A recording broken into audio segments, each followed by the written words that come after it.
You walk into the room. You have not said anything yet. You have not done anything wrong.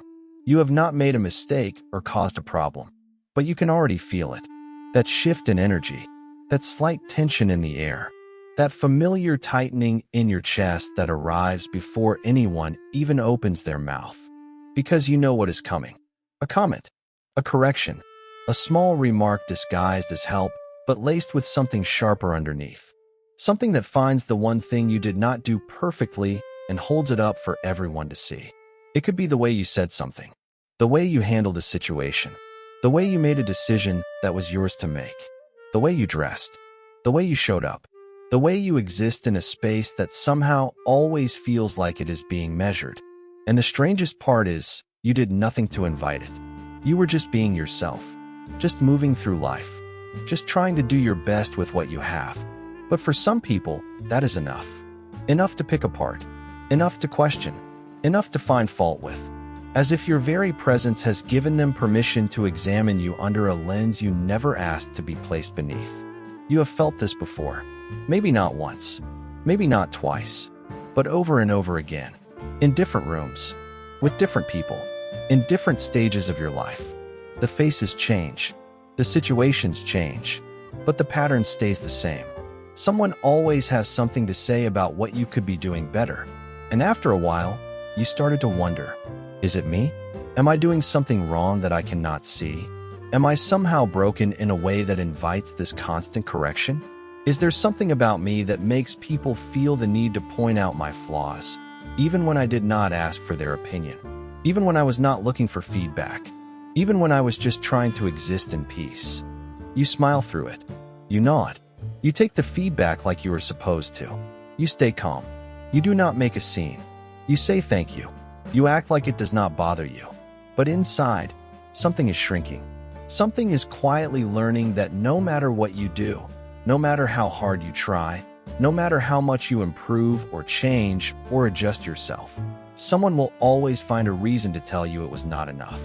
Someone will always find the flaw you missed. Someone will always have a correction waiting. And that feeling, the one sitting in your chest right now as you hear these words, the one that has been there for longer than you want to admit, that is not weakness, that is recognition. And what you are about to understand will change the way you see every single criticism you have ever received. The world tells you a simple story. If people keep criticizing you, there must be a reason. You must be doing something to deserve it. You must be the common factor. You must be the problem that everyone else keeps seeing and you keep missing. So you look inward. You analyze yourself. You replay every moment, every choice, every word you said, searching for the flaw that everyone else seems to find so easily. And when you cannot find it, you assume it is hidden somewhere deeper. Something fundamentally wrong with who you are. Something you cannot fix because you cannot even see it. But here is what no one tells you. Criticism is not always about you. In fact, most of the time, it is not about you at all. The people who criticize everything you do are not responding to your actions. They are not responding to anything you actually did or said. They are responding to something inside themselves. Something they have not dealt with. Something they have not healed. Something they carry that has nothing to do with you, but everything to do with how your presence makes them feel. You did not cause it. You did not create it. You did not ask for it. You just happened to be standing in the place where their unprocessed pain needed somewhere to land. And you became the target. Not because of what you did, but because of what you represent to them. Maybe you represent confidence they wish they had, but do not know how to access. Maybe you represent freedom they feel they cannot give themselves permission to claim. Maybe you represent choices they were too afraid to make when they had the chance.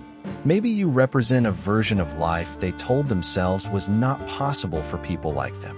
And rather than face that feeling, rather than sit with that discomfort, rather than look at what your presence stirs in them, they criticize you instead. It is easier to find fault with you than to confront the discomfort you stir in them simply by being yourself. It is easier to pick you apart than to pick themselves apart. It is easier to make you the problem than to face the real problem they are avoiding. You are not broken. You are not inviting this. You are not the flaw they keep finding. You are just existing in a way that challenges people who have not done the work to understand why your existence bothers them. And that is not your responsibility to fix. Let us go deeper, because what is happening here is far more complex than most people realize, and far more intelligent than anyone has ever explained to you. When someone criticizes you repeatedly, especially when the criticism feels disproportionate, unnecessary, or strangely personal, something specific is happening inside them. Their nervous system is being activated, not by a threat, not by danger, not by anything you actually did wrong, but by you, by something about you that their system reads as a challenge to their own sense of safety, identity, or control. This is not conscious. They are not sitting there thinking, I feel threatened by this person, so I will criticize them to feel better about myself. It does not work that way. It happens automatically, beneath awareness, before thought, before choice. Their system perceives something and responds with criticism as a way to regain equilibrium, as a way to feel stable again, as a way to restore the balance that your presence somehow disrupted. Think about how criticism actually works. When someone criticizes you, they position themselves above you. They become the one who knows better, the one who sees clearly, the one with the authority to point out what is wrong and what needs to change, the one with the power to evaluate and the standing to correct. And in that moment, they feel more powerful, more secure, more in control, more certain of their place in the world. That is the hidden function of criticism. It is not about helping you. It never was. It is about stabilizing them. It is about making them feel superior again. It is about restoring a sense of control that your presence somehow threatened. And the people who criticize everything you do are the ones who need that stabilization the most. Because something about you destabilizes them. Something about your presence, your choices, your way of being in the world makes their system feel unsettled, makes their foundation feel shaky, makes their sense of self feel less certain. So they reach for the only tool they know, the one that makes them feel superior again, the one that restores their sense of power, the one that puts you back in a box they can manage and understand. Criticism. And the more you grow, the more you become yourself, the more you step into who you actually are, the more you will trigger this response in certain people. Not because you are doing something wrong, because you are doing something right. You are becoming someone they cannot control, someone they cannot predict, someone they cannot place in a neat category that makes them feel safe, someone whose existence quietly asks them questions they do not want to answer about their own lives and their own choices. And rather than face those questions, they pick you apart instead. That is what you are experiencing, not a reflection of your flaws, not evidence of your inadequacy, not proof that something is wrong with you, a reflection of their unprocessed discomfort with who you are becoming. But knowing this does not make it easier to live with, because the criticism still lands, the comments still sting, the constant evaluation still wears you down, even when you understand where it comes from. And the hardest part is that no one else sees what it costs you. They see you receiving feedback. They see you being corrected. They see someone pointing out something you could do better, and they think it looks normal. From the outside, it looks helpful. It looks like people just trying to guide you in the right direction. But they do not see what happens inside you when it lands. The way your body braces before certain conversations because you know the criticism is coming. The way you edit yourself before you even speak, trying to predict what they will find fault with this time. The way you have started to second-guess decisions you used to make with confidence.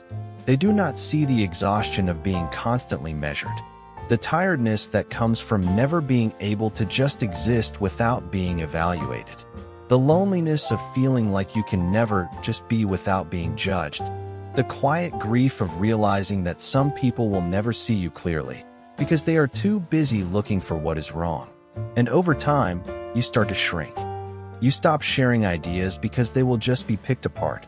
You stop celebrating wins because someone will find the flaw in them. You stop speaking up in meetings because your contribution will just be corrected. You stop being fully yourself because the full version of you always seems to be too much for certain people to handle. You become smaller, quieter, safer, less visible, less offensive, less you. Not because that is who you are, but because that is who you had to become to survive the constant criticism. That is who the criticism trained you to be. And the people around you do not notice. They think you have just mellowed out, become more agreeable, more easygoing, more mature. But you know the truth. You did not become more agreeable. You became more protected. You built walls around the parts of you that kept getting criticized. You hid the pieces of yourself that certain people could not handle. You learned to show only the parts that were safe from evaluation. And now you carry a version of yourself that is designed to avoid criticism, instead of a version that feels free to just be. That is the real cost no one talks about. Not the criticism itself, but who you stopped being because of it. And if you trace this back far enough, you will find that it did not start recently. It started somewhere much earlier, somewhere quieter, somewhere you may not have even thought to look until now. Maybe you grew up in an environment where nothing you did was ever quite right, where there was always a correction waiting at the end of every achievement, always a suggestion for improvement hiding behind every compliment, always a reason why what you did was close, but not close enough, good, but not good enough, acceptable, but not impressive.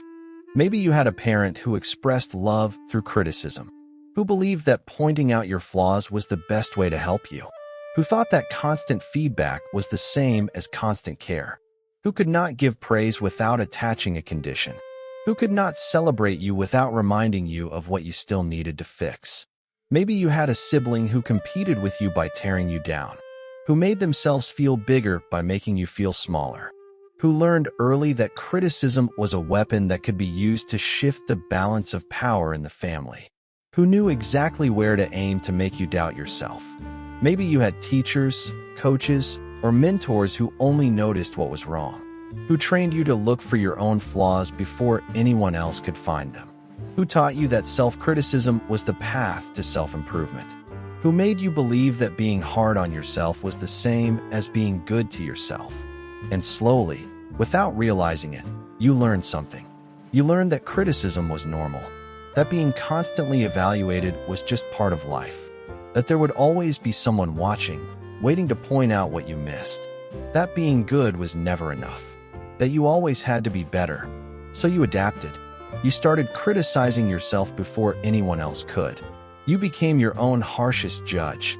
You learned to find your flaws first, so the criticism from others would not hurt as much when it came. You beat them to it. You thought that if you criticized yourself first, their words would not land as hard. And now, as an adult, you attract the same pattern. Not because you are broken, not because you deserve it, not because something is fundamentally wrong with you, but because your nervous system was trained in an environment where criticism was constant, and now it recognizes that frequency as familiar, as normal, as the way relationships work, as the price of love and connection.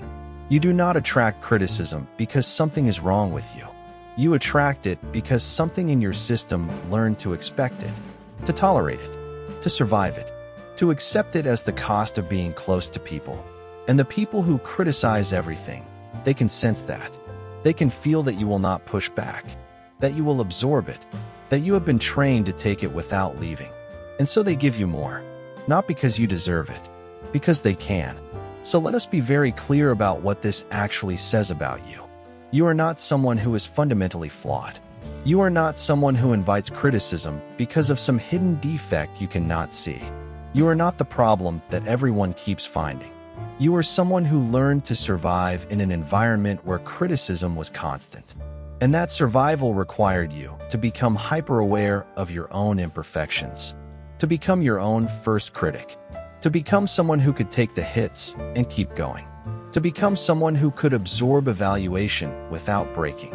That is not weakness. That is strength forged in a very specific kind of fire. The people who criticize everything you do are not seeing you clearly. They are not seeing your efforts, your growth, your intentions, your heart. They are seeing their own discomfort reflected back at them. They are seeing someone whose existence challenges something they have not dealt with inside themselves. And rather than face that discomfort, they project it onto you. They make you the problem so they do not have to face their own. But you do not have to carry their projection anymore. You do not have to shrink to make them comfortable. You do not have to edit yourself to avoid their corrections. You do not have to become smaller so their criticism has less to land on. You are allowed to take up space. You are allowed to make choices they do not understand. You are allowed to be yourself without waiting for the evaluation that follows. You are allowed to exist without earning the right to exist through perfection. The criticism was never about you. It was always about them. And once you truly understand that, something shifts. You stop bracing. You stop editing. You stop shrinking. You stop rehearsing your words before you speak them. You start recognizing criticism for what it actually is. Not truth. Not feedback. Not help. Not love disguised as correction. Just someone else's discomfort, looking for a place to land. And you do not have to be that place anymore. You are not the problem they keep finding. You are the mirror they keep avoiding. And that is not something to be ashamed of. That is something to finally understand. The next time someone criticizes you, and you feel that familiar tightening in your chest, that bracing you have done 1,000 times before, pause. Just for a moment. Do not defend. Do not explain. Do not immediately search for what you did wrong. Just ask yourself one question. Is this really about me? Or is this about what my presence stirs in them that they have not learned to face? You do not have to answer right now. You do not have to have it all figured out. Just let the question sit with you.